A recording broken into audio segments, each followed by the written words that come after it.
얘들아 안녕? 이렇게 예배를 드려야 하는 상황이라서 너무 안타깝고, 어쨌거나 우리가 함께 말씀을 나누면서 하나님께 더욱더 가까이 나아가는 시간이 되었으면 좋겠어. 그래서 우리 함께 아모스 4장 4절부터 5절 말씀 함께 나눴으면 좋겠습니다. 제목은 누가 기뻐하는가 라는 제목으로 우리 함께 말씀을 살펴보고자 합니다. 아모스라고 하는 사람은 원래 선지자는 아니었어요. 원래는 선지자가 아닌 대신에 농부였고 목축업을 하는 그런 사람이었습니다. 그런데 그 사람을 통해서 하나님께서는 이스라엘 백성들에게 하시고자 하는 메시지가 있으셨기 때문에 그 아모스라고 하는 사람을 통해서 하나님의 말씀이 선포되었습니다. 어떤 말씀이었는가? 이스라엘 백성들에게 심판하겠다라고 하는 내용으로 하나님께서는 말씀하셨던 거죠. 왜 그런 말씀을 하셨을까요? 다른 나라들에 대한 심판의 메시지는 아모스를 통해서 1장에서 충분히 다뤄지고 있습니다. 왜 하나님께서 다른 백성들을 심판하시겠다고 하셨는가? 다른 나쁜 일들을 했기 때문이죠. 다른 민족들을 납치하고 노예로 삼고 그들이 가지고 있는 물건들, 재산들 다 훔쳐왔기 때문에 그거에 대한 심판을 하겠다, 불로 살라버리겠다 하나님께서는 말씀하셨습니다. 그런데 거기에 덧붙여서 남유다와 북이스라엘까지 똑같이 불살라버리겠다 하나님께서는 이어서 심판의 메시지를 전달하셨어요. 왜 그럴까요? 남유다와 북이스라엘도 마찬가지로 하나님 보실 때 다른 민족과 다를 바가 없었다는 것이죠. 그것을 아모스를 통해서 하나님께서는 전달하셨습니다. 그럼 북이스라엘과 남유다는 무엇을 잘못하셨을까요? 특별히 아모스는 북이스라엘에게 메시지를 선포했던 선지자였습니다. 그 북이스라엘의 그 상황이 어땠을까요? 지도자와 부자들 그리고 나라를 다스리던 자들은 가난한 자들을 억압하고 짓밟고 그들의 재산을 다 몰수하는 그런 상황에 살고 있었던 시절이 바로 이 시절이었습니다. 어느 때보다 가장 부유하고 모든 땅을 지경을 넓혔던 그런 풍부했던 시절이었음에도 불구하고 나누고 서로 배려하고 사랑을 전하는 그런 모습은 온데간데 없어지고 자기 것만 챙기고 어떻게 하면 더 부하게 살 수 있을까 고민했던 시절이 바로 이 시기였기 때문입니다. 그래서 하나님은 아모스를 통해서 이스라엘 백성들에게 말씀하셨습니다. 내게로 돌아오라 말씀하셨음에도 불구하고 이스라엘 백성들, 특히 지도자들, 가진 자들은 그 말씀을 무시했다는 것입니다. 오늘 우리가 살펴본 말씀 아모스 4장 4절부터 5절 말씀에 보면 너희는 베델에 가서 범죄하며 길갈에 가서 죄를 더하며 아침마다 너희 희생을 3일마다 너희 11조를 드리며 누룩 넣은 것을 불살라 수은제로 드리며 낙헌제를 소리내어 선포하려무나 이스라엘 자손들아 이것이 너희가 기뻐하는 바니라 주 여호와의 말씀이니라 이렇게 선포하고 있습니다. 하나님 앞에 나와서 예배드리고 하나님 앞에 나와서 찬양하고 하나님 앞에 나와서 헌금을 드리는 그 모든 행위가 누가 기뻐하는 것인가? 하나님이 기뻐하시는 것이 아니라 너희가 기뻐하는 바라. 오늘 하나님께서는 그렇게 말씀하고 계신 겁니다. 왜 그렇습니까? 부자들이 내가 가지고 있는 이 재산 하나님께서 주신 걸로 알고 감사합니다 하고 제물을 드리는 것, 그 제물이 실제로 하나님께서 복을 내리신 그런 귀한 일이 아니라 자기가 가난한 자들을 억압하고 빼앗고 속이고 훔쳐서 그렇게 벌어들인 재산 가지고 하나님 앞에 나와서 하나님 감사합니다 하고 예물을 드리니 하나님께서 기뻐하셨을 리가 없다라는 것을 지금 아모스의 입을 통해서 선포하고 있는 것입니다. 이스라엘의 권력층, 그 사람들은 그렇게 가난한 자들을 압제했습니다. 자기의 이익만 챙겼던 것입니다. 그러다 보니 베델이라고 하는 곳, 이스라엘 백성들이 성지라고 여겼던 그곳에서 예물을 드리고 제사를 드리는 것 하나님께서 기뻐하지 않는다. 그렇게 직설적으로 아모스를 통해서 이야기를 하고 있는 것입니다. 우리는 어떻습니까? 여러분들은 어떠세요?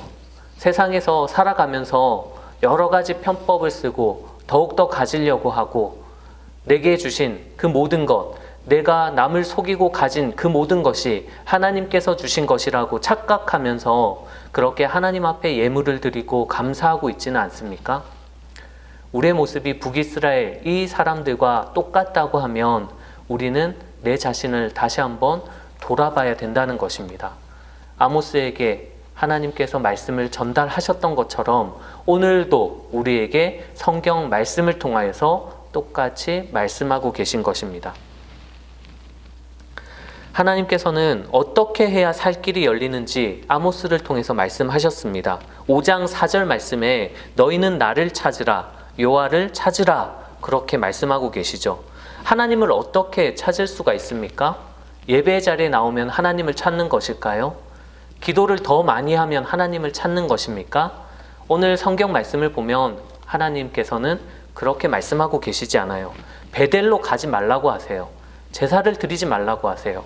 그러면 어떻게 우리가 하나님을 찾을 수 있을까요? 14절 말씀, 너희는 살려면 선을 구하고 악을 구하지 말지어다. 만군의 하나님 여호와께서 너희의 말과 같이 너희와 함께 하시리라. 너희는 악을 미워하고 선을 사랑하며 성문에서 정의를 세울지어다.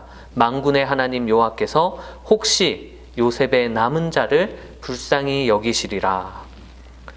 선을 구하는 것이 하나님을 찾는 것이다. 하나님께서는 선언하셨습니다. 악을 멀리하고 정의를 세우는 것이 사는 길이다 라고 말씀하고 계십니다. 그래서 아모스의 중심 말씀이 오직 정의를 물같이 공의를 마르지 않는 강같이 흐르게 할지어다 라고 선언하고 계신 것입니다. 여기서 우리는 정의와 공의에 대해서 조금 나눠보고자 합니다. 정의는 히브리어로 미슈파트라고 하는 단어입니다. 이 단어는 몇 가지 개념이 포함되어 있는데 재판, 판결, 심판, 구원, 이 네 가지 개념이 한꺼번에 결합되어 있는 단어가 바로 미슈파트라고 하는 단어입니다. 예를 들어서 한 사람이 재판을 받게 됩니다. 그 재판을 받은 사람, 그 재판은 공정하게 이루어져야 되는 정의가 실현되는 자리여야 된다는 것이죠. 판결이 굽어서는 안 됩니다. 그 판결이 공정하게 진행되면 그 심판을 받은 사람은 구원을 받게 돼 있습니다. 왜냐하면 공정한 심판으로 인하여서 자기의 죄가 누명이 벗어날 수 있기 때문입니다. 그렇기 때문에 재판 가운데 정의를 세우는 것, 한편으로는 잘못한 사람은 심판을 받고 그리고 잘못하지 않은 사람은 구원을 받게 되는 것. 그래서 이 네 가지 개념이 함께 있는 것이죠. 미슈파트는 공정하게 남을 대하는가 그런 행동 방식이 따라오는 것입니다. 하나님께서 율법을 모세에게 주시면서 재판 시에 두 가지를 하지 말라고 하세요. 첫 번째가 굽게 하지 말라, 재판을 굽게 하지 말라고 말씀하셨습니다. 그리고 두 번째가 사람의 외모를 보지 말라, 그리고 뇌물을 받지 말라, 이렇게 하나님께서는 말씀하셨습니다. 외모를 보지 말라는 말은 무슨 뜻입니까? 박보검이나 송중기 같이 잘생긴 사람은 죄가 없어지는 거고 저 같은 사람은 죄를 다 뒤집어 써야 되는 그런 것을 의미를 하지는 않겠죠. 외모를 보지 말라는 것은 팔이 안으로 굽듯이 학연, 지연, 친인척 관계, 친한 사람이라고 해서 용서해 주는 것, 그런 것들 하지 말라는 것입니다. 즉 나와 상관이 없다고 할지라도 그 사람이 한 일에 대해서만 바라보고 누구든지 간에 공정하게 대하는 것, 그것이 바로 하나님께서 요구하시는 정의라고 하는 개념인 것입니다. 또한 뇌물을 쓰지 말라. 재판에서 판사가 나랑 관련이 없는 사람이라고 하면 어떻게 해야 됩니까? 연관을 맺기 위해서 뇌물을 써야 되겠죠. 무언가를 주어서 그 판결을 굳게 만들어야지 내가 살 수 있다고 하면 그렇게 해야 되는 것 아니겠습니까? 하지만 하나님께서는 그렇게 하지 말라고 하십니다. 뇌물을 쓰지도 말고 또한 재판을 하는 자들은 공정하게 외모를 따지지 말고, 즉 지연이든 학연이든 내 친인척이든 상관하지 말고 공정하게 재판을 하라. 그래야지 정의를 세울 수 있다. 하나님께서 그렇게 말씀하십니다. 여러분들 각자의 삶의 자리에서도 똑같이 정의를 세우시길 주님의 이름으로 축복합니다. 나랑 관계 있는 친구라고 해서 더 많이 잘해주고, 나랑 관계 없는 친구는 신경 쓰지 않고 무시하고, 그것을 하나님께서 원하지 않는다는 거예요. 누구든지 간에 내 눈에 보이는 사람, 나와 연관이 있든 없든 간에 똑같이 대하는 마음, 그 마음을 하나님께서 기뻐하실 줄 믿습니다. 두 번째, 공의라고 하는 단어는 히브리어로 ጼ다카라고 하는 단어입니다. 이 ጼ다카라고 하는 의미는 긍휼, 자비, 친절, 이런 인격적인 소양과 관련이 되어 있는 단어입니다. 의인이라고 하는 차디킴이라고 하는 단어도 이 ጼ다카라고 하는 단어에서 파생된 그런 말이죠. 공의로운 사람은 다른 사람의 아픔을 공감할 수 있습니다. 친절한 마음으로 그 사람의 그 상황을 살펴보면서 내가 해줄 수 있는 것을 그 사람에게 베풀 수 있는 것, 친절을 베풀 수 있는 것, 그것이 바로 공의를 세우는 것이라는 것이죠. 그래서 예수님께서도 마태복음 25장 말씀에 감옥에 갇힌 자를 찾아가서 위로할 수 있고, 배고픈 자에게 먹을 것을 내어줄 수 있고, 헐벗은 자에게 옷을 내어줄 수 있는 것, 그것이 바로 내게 한 것이다 라고 이야기를 하고 있는 것입니다. 그렇게 우리가 공의를 베푸는 것, 그 일을 하나님께서는 기뻐하신다는 것이죠. 이 공의는 결국 이웃사랑, 즉 이웃과 바른 관계를 맺어가는 것을 의미합니다. 그럴 때 하나님과의 바른 관계도 이어질 수가 있다는 것이죠. 여러분들께서 정의와 공의를 세우는 그런 귀한 삶으로 나아가시길 주님의 이름으로 축복합니다. 그런데 오늘 본문 말씀에 나오는 이스라엘 백성들, 특히 북이스라엘 지도자, 그리고 또한 제사장이나 다스리던 정치인들, 그 모든 사람들은 정의와 공의를 잃어버렸다고 오늘 성경은 이야기하고 있습니다. 약자들을 억압하고 그렇게 자신들의 부를 쌓아갔던 그 사람들에게 아모스는 선포합니다. 하나님께서 어떤 말씀을 하셨습니까? 심판하겠다. 내가 저들을 심판하겠다 하시는 그 환상을 아모스를 통해서 보여주셨던 것입니다. 그 첫 번째 환상이 메뚜기 재앙이었습니다. 그런데 하나님, 이 메뚜기 재앙을 당하면 우리 백성들 어떻게 합니까? 용서해 주십시오. 그렇게 아모스가 기도할 때 하나님 어떻게 해주셨을까요? 그래, 알았어. 그럼 내가 용서해 줄게. 그 메뚜기 재앙을 벗어날 수 있게 하셨습니다. 그리고 두 번째 심판, 환상을 또 보여주셨는데 불심판을 하나님께서 내리겠다 또 선포하셨을 때 아모스가 한 번 더 기도를 하게 되죠. 하나님 용서해 주세요. 그러면 우리 북이스라엘 무너집니다. 다시 일어설 수 없습니다. 그렇게 용서를 구할 때 하나님께서 다시 한번 긍휼을 베푸셔서 그 불심판도 내리지 않겠다 약속을 해주셨습니다. 그리고 세 번째 환상이 다림줄 환상이 보여집니다. 아모스는 이 다림줄 환상을 보고 나서는 자신의 입을 더 이상 이스라엘 백성들을 위해서 기도할 수 없는 입술로 바뀌게 되는 것이죠. 이 다림줄이라고 하는 것이 건축을 할 때 사용하는 도구입니다. 건물이 직각으로 똑바로 서 있는지 아니면 기울어져 있는지를 확인하는 장치가 바로 다림줄이죠. 하나님께서 이 다림줄을 보여주시면서 아모스에게 물으셨습니다.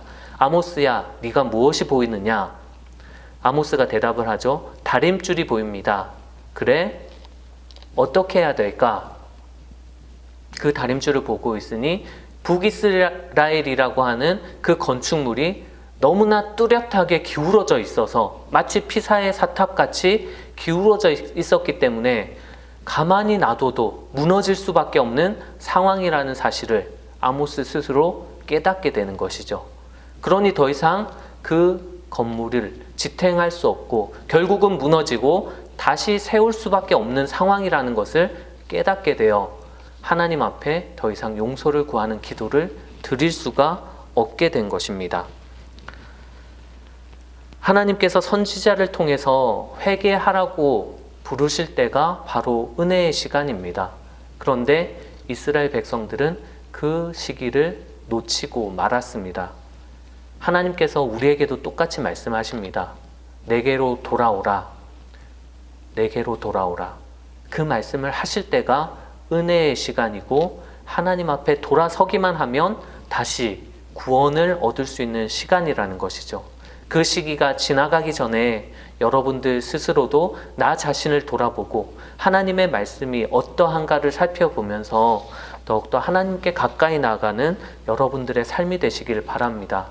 더 이상 내 삶이 기울어질 대로 기울어져서 더 이상 어떻게 할 수 없는 상황이 오기 전에 하나님께서 원하시는 정의와 공의를 세우고 하나님의 영광을 나타내는 여러분들의 삶이 되시길 축복합니다. 특별히 지금 코로나19 사태로 인하여서 많이 어려운 상황 가운데 있습니다. 함께 모여서 예배하지 못하고 함께 찬양하지 못하고 함께 기도하지 못하는 이 상황 가운데서 교회 안 가니까 일요일에 내 시간이 더 많아지는구나 기뻐할 수 있는 친구들도 있을 거고 또한 함께 하지 못함에 가슴 아파하는 친구들도 있을 거예요. 이럴 때 더욱더 내 자신을 돌아보고 말씀 앞에 내 삶을 비춰보는 지혜가 있는 우리 고등부 친구들 다 되기를 원합니다. 그리고 돌아볼 수 있는 그런 믿음의 사람들이 되기를 원합니다. 내 주변이 혹시 나로 인하여서 정의가 굽어지고 있지는 않는가? 내가 하나님의 공의를 나타내야 되는데 혹시나 나 자신만 생각하고 있지 않는가? 그런 것들을 잘 살펴보면서 이 어려운 시간들을 하나님께 더욱더 가까이 나아가는 그런 소중한 시간들로 변화시켜 나가는 귀한 한 주가 되시길 주님의 이름으로 축복합니다. 누가 기뻐합니까? 하나님이 기뻐하시게 하는 것이 우리의 역할이에요. 내가 기뻐하는 것이 아니라 내가 만족하는 것이 아니라 하나님께서 만족하고 하나님께서 기뻐하시는 그런 삶이 되시길 예수님의 이름으로 축복합니다.